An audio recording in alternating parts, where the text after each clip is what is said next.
Hello again, everyone, and welcome back to Reddit Aliens. I am John, and as always, thank you so much for being here. Good, scary topic for you today. Let's do it. What has been your most bone chilling, hair raising, let's get the hell out of here moment? Please remember to like, share, and subscribe. I don't tell this story often, but this seems like a good place. Back in college, I used to drive up the Oregon coast on weekends, then just crash in my car when I got tired.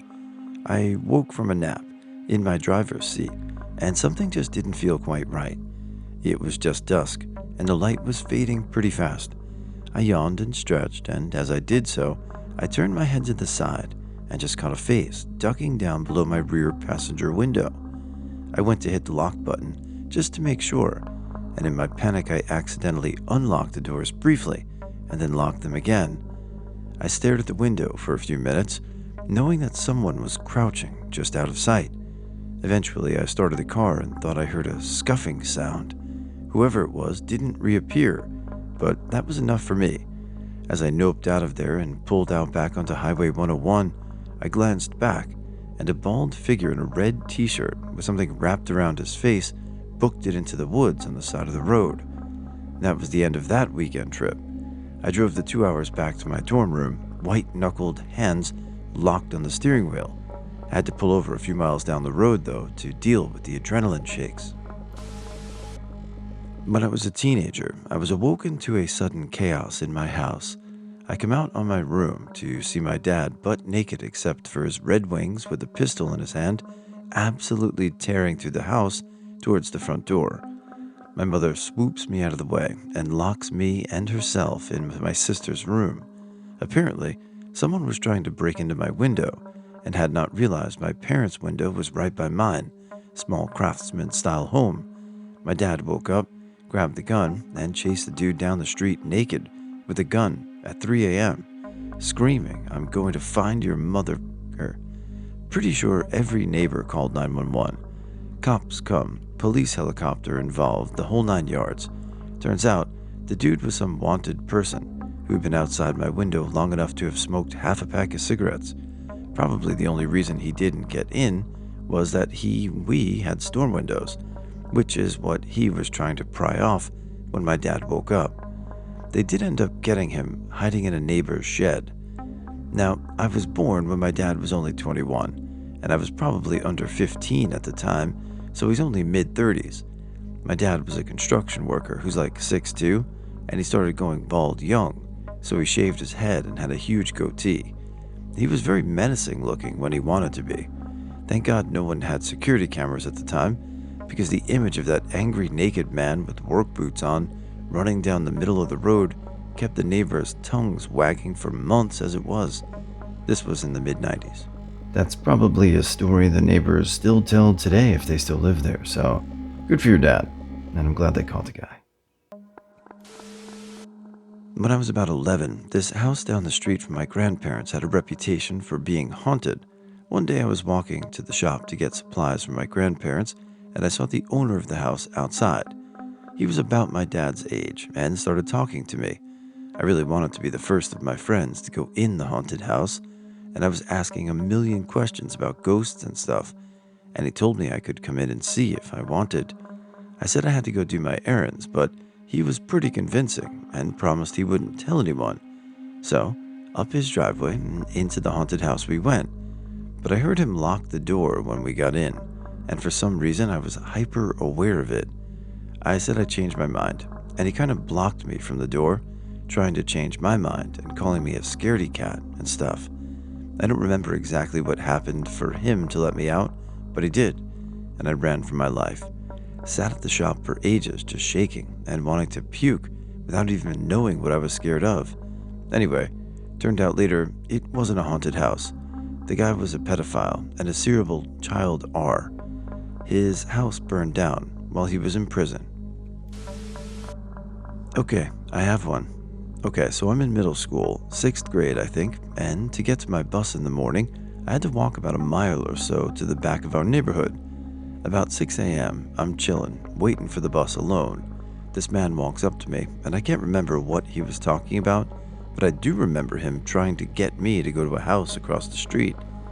I kept telling him no, and that if I missed my bus, I'm getting my ass whooped. Early 90s, shaking my head. The more I said no, the more agitated he got, and I remember being more scared than I've ever been and trying to figure out where I could run. I'm literally trying to gauge if I could jump into a bayou that's catty-cornered to us, Houston, lol, and not die. But like an effing boss, my old elementary school bus driver comes hauling ass down the street, stops the bus, and flies out the door screaming at the guy who runs to a car parked in front of the house he was trying to get me to go to and drives off. She bangs on the door to the house, and they tell her everyone who lives there is accounted for, and they have no idea who the man was. She took me home, and from that day on, my stop changed to a block away from my house. Her name was Miss Francine, and I'm convinced she saved my life that morning. I'm in my 40s now, but telling the story to my kids still makes me sick to my stomach. 2019 summer. I was house sitting for my dad while he was away for work. The house is in the middle of nowhere and barely even on Google Maps. Usually when friends would come over, I would have to drive to the top of the nearest paved road and lead them down a few more paved streets to my dad's place. I had had a few drinks with friends and been dropped off by a friend that lived close by. He dropped me at the side of the house because it was easier for him to turn around there. So I walked up the stairs and entered with my key through the side door that led to the kitchen. The kitchen overlooked the front garden, but the front door was nestled into a small porch and wasn't visible to me. I saw movement in the front garden while I was making tea in the kitchen and immediately turned off the lights. There was a man trying to look into the kitchen window from the garden. He ended up walking around to the wall-to-ceiling glass doors around the back of the house, cupping his hands to the glass, trying to look in. I wasn't completely sober that night, so I remember just thinking the situation didn't seem real. He couldn't see me in the dark, but I was hiding behind the wall that separated the kitchen from the dining or lounge area, open floor plan. I had stupidly not locked one of the glass doors closer to the front door, and he started entering the house in the pitch black, not realizing I was maybe 10 feet away from him. I had already called the friend who had dropped me off, as I knew he was still nearby. Cops would have taken at least 30 minutes to get to me. Knowing his parents, ex-military, he kept a gun in a safe in the truck. I remember just wanting to run, get out of the house ASAP. The situation didn't feel real at all, like something from a movie. I was acting on adrenaline, but if I ran, I'd be alone in the middle of nowhere with a deranged man chasing after me. As the guy walked further into the house, I stepped out and pulled a knife on him. Again, I was not sober. It was a very stupid thing to do. He tried to incoherently make conversation, but I got him out of the door just as my friend pulled up with his gun. The dude bolted to his car that was parked in an area concealed by trees on the property. Turns out, he was the gardener. He had been keeping tabs on me, knew I was house sitting alone for my dad while he was out of town, was very high on meth. He admitted to me while I had the knife out, and had been waiting on the front porch for me to come home, except I had used the side door that night, something I never usually do. If I hadn't have used the side door that night, I have no idea what would have happened. I also have no idea what would have happened if my friend hadn't come back when I called him, because the guy was starting to get aggressive and trying to come towards me right when my friend got there with his gun out. We like to joke about it now, but it was the worst scenario I've ever experienced where I wanted to just run and get the F away. That's a good friend, and that's a really scary situation. Glad it worked out well because that could have went horrible. Was walking from a local shopping mall to the train station so I could go home. The shortcut went through a huge, long tunnel, then was out of sight from the road, and wasn't used unless you knew the area.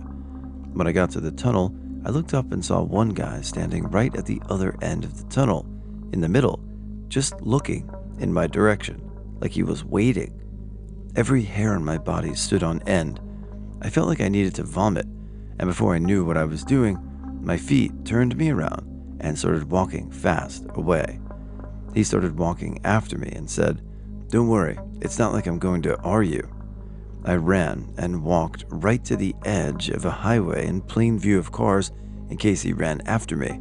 I couldn't stop shaking for an hour.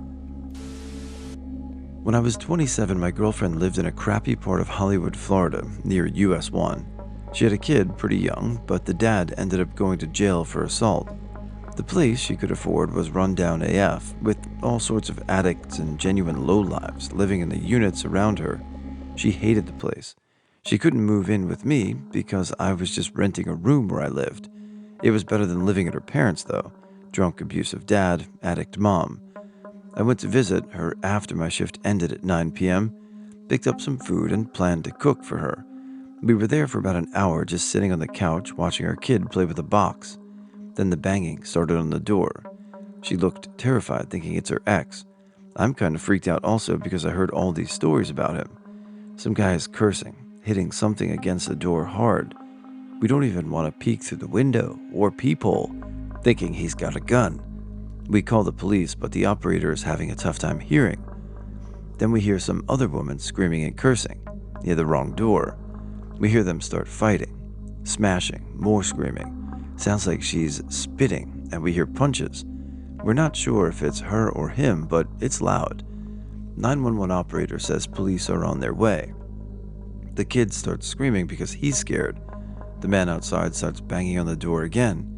He thinks his kid is with us and shouts he's going to kill us for taking his kid. My girlfriend just breaks down at this point and starts crying. Maybe 10 minutes later, the police arrive. They arrest both of them, then took our statements. She moved out a couple of days later, and we ended up renting another crappy apartment, but in a much better area. One time I was out in Colorado with some buddies hiking near the top of a mountain. Some bad weather started to roll in, but the top was only 15 minutes away, so I went ahead while they went back down. As I was getting to the top, I felt static in the air, and the hair in my head started to stand up. I immediately started to panic because I thought I was about to get struck by lightning, so naturally I ran down without ever getting to the top. I'm not sure if I was going to get struck, but I sure as hell wasn't sticking around to find out. Hiking in the Rocky Mountains on a trail I knew pretty well, I was leading a group of kids, maybe 20 or so middle school-aged children from the camp where I worked. I turned a corner and saw a jawbone of a deer. Pretty cool. Showed it to the kids. Didn't have any flesh on it, so I assumed it was pretty old. 100 feet further down the trail, I find another bone. Femur, maybe. I specialized in insect populations, not deer anatomy. This one looked a little fresher. Another ways down, another bone. I'm getting a little nervous at this point, so I explain that we should probably turn around and head back. My students all groan that they want to see more dead stuff, but I shepherd them down the train and back to the camp. 2 days later, we got a call at the camp that someone had been attacked in the area by a mountain lion. Apparently, a mountain lion had set itself up in the caves of the cliffside, and it had gotten pissed when someone got too close.